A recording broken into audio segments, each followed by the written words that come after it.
So what's next for you? Got more songs coming out. Just featured and going crazy. About to start dropping my stuff though. Yeah. Top of the year, like we going crazy. Like top of the year. Hey, I got my music so hard. Like I ain't even just saying that because it's me. Like I'm picky with my songs. Like I'm picky with the music that I like. Like even if I made it, I don't like it. I don't like it. Like nah, I got some stuff. Dope. ATL Jacob, man, you pulled off what very few producers have ever pulled off. I mean, listen, I used to do production back in the day. And I remember one day after some years, I said, man, I'm never going to get to this caliber of a Dr. Dre or a Timberland or whatever, because I just felt like I didn't have it. You know what I mean? Which was why I shifted to something else, which eventually led me to VladTV. But to be able to compete in this sea of producers now, like everyone's a producer. All you gotta do, you could put an ATL Jacob beat on YouTube and find 1,000 producers that are making beats that kind of sound like yours in a way. You know what I'm saying? It's a lot easier to make beats these days with Fruity Loops and apps and everything else like that. I mean, even AI, artificial intelligence is allowing you to make beats. That's crazy. Without anything. You know what I'm saying? And to compete against millions and millions of people and to get to the top level, to have #1 hits over, and to have big songs over and over again, and to work with the type of artists that you work with. You know what I mean? Because it's, you have to have a certain type of personality to really function with a lot of these dudes. You know, like one bad night and that motherfucker will never fuck with you again. Like, no, I'm good. I can't. This dude's vibe is just not on my level. So to do that year after year and to only be 23 years old and have how many songs? I mean, at this point, like how many records have you sold at this point? Have you ever counted all up? Nah, I know it's probably like, damn, that's a good question. I know it had to be like. How many plaques do you have? I think like 21. 21 plaques. Platinum plaques or platinum and gold? Platinum and gold. Platinum and gold. Platinum and gold, probably like 20, like around 30. To be 23 years old and have 30 plaques. And production is one of these games that you could keep doing until you're 60, 70 years old. Yeah. You know what I'm saying? Like my wall at one of my houses look crazy. I bet. How many houses you got now? 2. That's what's up. 2 houses and 3 condos. Oh, so you have 5 properties? Yeah. That's what's up, man. I love it. I love it, man. Well, listen, man, keep doing your thing. Keep shining. Keep changing up the game. How you come over? Like, where did Vlad come from? That's my real name. Vlad? Yeah. For real? For real. Well, my full name, the name I was born with, is Vladislav. Okay, we did do Vlad. And it got, when I became a U.S. citizen, got legally shortened to Vlad. Dang, what? And you was DJ? I was DJ Vlad. Okay. Yeah, I won a bunch of awards. I was the shit. Oh, you was DJing? DJing. Well, I was doing producing. I was doing mixtapes. Okay, yeah. Right. There's I got mixtape of the year at one point. This Tupac Rap Phenomenon mixtape. That's hard. You know what I mean? Mashup of the year for this rock hip hop mashup that I did. You did some shit with Tupac? Well, not directly with Tupac, but we took his vocals. Oh, okay, that's still hard. Oh, okay, mixtape. Yeah. We took his vocals. We got a bunch of Pac vocals, and we put them on different beats. And then we had like Alicia Keys come in and do something, and Busta Rhymes do something. That's hard. Bounty Killer come in, and Jadakiss, and you know what I'm saying? It was almost like this cool like collaboration with a bunch of artists. Wyclef, like, you know what I mean? A bunch of artists that may not have actually worked with Tupac, but you know what I'm saying? Hard. Putting that shit together. What made you start interviewing? Well, I was doing mixtapes, and mixtapes are on CDs. They're not completely legal, right?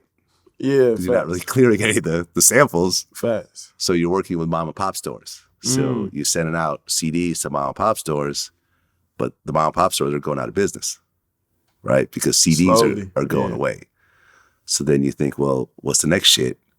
I'm gonna do DVDs, right? So then I started filming. You needed something to sell. So I started filming DVD, and start putting together like DVDs, doing interviews and, getting unreleased videos and stuff like that. And I did my first documentary. It's called Ghost Ride the Whip. It was a documentary about the hip hop, the Bay Area hip hop movement. That's crazy. And but then DVDs were going away, and then YouTube came around in 2008, and I said, "Oh, this is it. This is what I've been waiting for." That's crazy. A digital platform where I could own all my shit. Because even when I did my first documentary, I didn't really make no money off of it. I got my little upfront check, and I never saw royalty payment ever. I did like 2 documentaries, never saw royalty payment for either one. Yeah. So then like YouTube came around, and I'm like, oh, I could put the shit out. I could own everything. I could put it out whenever I want, put out new clips every day, Facts. Have complete ownership of it. And then when other sites embed it, I get paid off of my shit on other people's platforms, the bigger platforms as well. Yeah.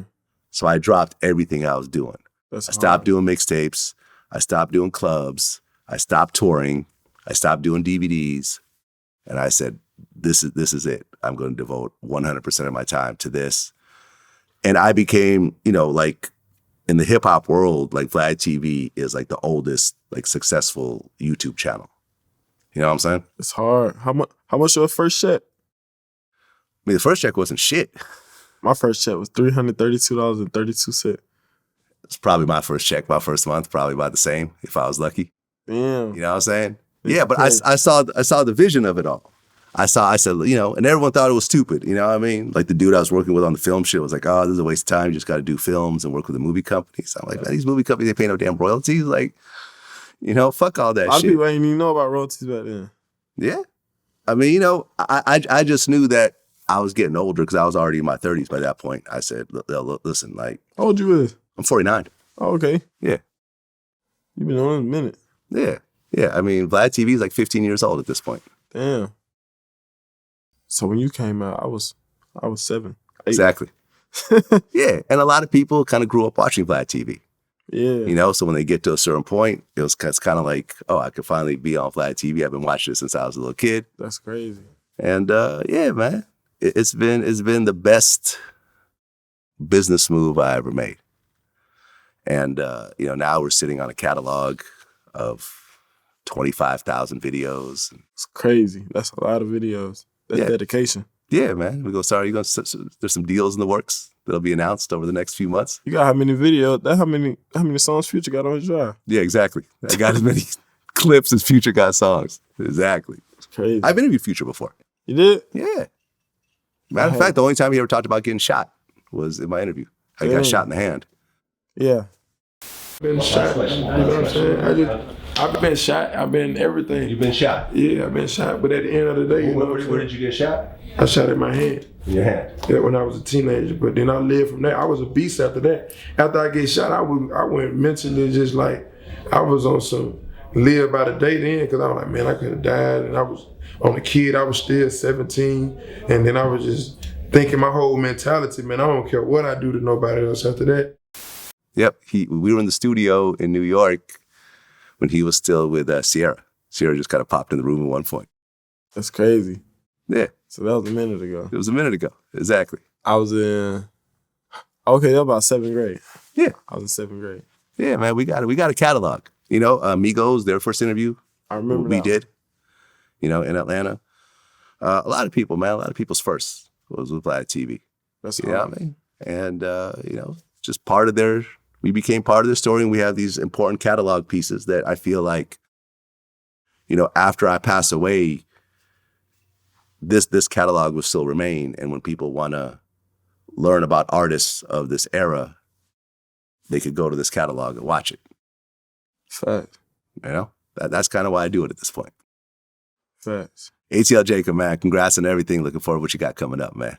Man, appreciate it, man. I'm finna go crazy. Peace.